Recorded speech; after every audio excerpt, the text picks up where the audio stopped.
வணக்கம் friends, welcome to my channel. இன்னைக்கு நம்ம சேனல்ல என்ன செய்ய போறோம்னா ஒரு சூப்பரான பேச்சுலர் குழம்பு செய்ய போறோம். அதுக்கு ஒரு 200 கிராம் தட்டைப்பயிறு எடுத்துர்க்கேன். இப்போ நம்ம வெளில எங்கயாவது போயிட்டு வந்தோம்னா சீக்கிரமா செய்யக்கூடிய குழம்பு இது. ஒரு 2 தக்காளி எடுத்துர்க்கேன். தக்காளி அதிகமா போட வேண்டாம். சின்ன தக்காளியா 2 எடுத்துக்கிட்டா போதுமானது. ஒரு 10 வெங்காயம், சின்ன வெங்காயம் எடுத்துர்க்கேன். நீங்க பெரிய வெங்காயம் இருந்தா கூட எடுத்துக்கங்க. முழுசாவே போட்டுறலாம்.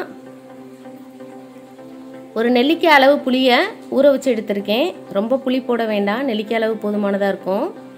குழம்பு மிளகாய்த்தூள் எடுத்திருக்கேன். உங்கள் வீட்டில் நீங்கள் என்ன யூஸ் பண்ணுறீங்களோ அந்த மிளகாய்த்தூள் எடுத்துக்கங்க.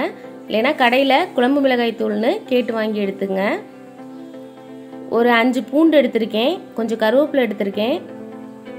ஒரு 1/2 ஸ்பூன் வெந்தயம் எடுத்திருக்கேன். வாங்க எப்படி செய்யலான்னு பார்க்கலாம். ஒரு பேன்ல 3 ஸ்பூன் எண்ணெய் சேர்த்துக்குவோம்.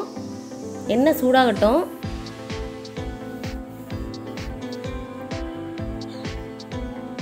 இந்த குழம்பு நல்லா சீக்கிரம் செய்யக்கூடியது. நீங்க கண்டிப்பா வீட்டில் செஞ்சு பாருங்க, நேரம் மிச்சமாகும். ஒரு 1/2 ஸ்பூன் வெந்தயம் சேர்த்திருக்கேன். கொஞ்சம் கருவேப்பிலை சேர்த்திருக்கேன். நம்ம எடுத்து வச்சிருக்க பூண்டையும் சேர்த்துக்கலாம். அதோட நம்ம எடுத்து வச்சிருக்க வெங்காயத்தையும் சேர்த்துக்குவோம். கொஞ்சம் தக்காளி சேர்த்துக்கலாம்.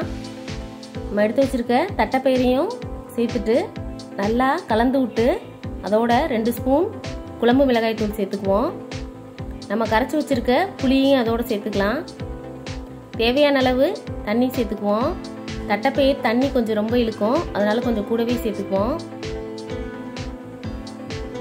தேவையான அளவு உப்பு சேர்த்து கலந்து விட்டுறலாம்.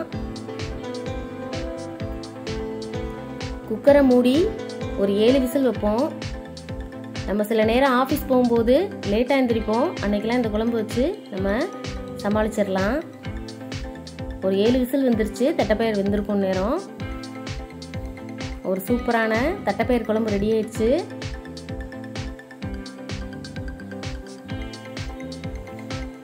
நம்ம அடுப்பில் வச்சு செய்கிறத விட இந்த மாதிரி குக்கரில் செய்கிறது ரொம்ப நல்லாயிருக்கும். தட்டைப்பயிர் நல்லா வெந்திருக்கும். செஞ்சு பாருங்க. எப்படி இருந்துச்சுன்னு சொல்லி கமெண்ட் பண்ணுங்க, லைக் பண்ணுங்க, ஷேர் பண்ணுங்க, சப்ஸ்கிரைப் பண்ணுங்க. Thank you friends.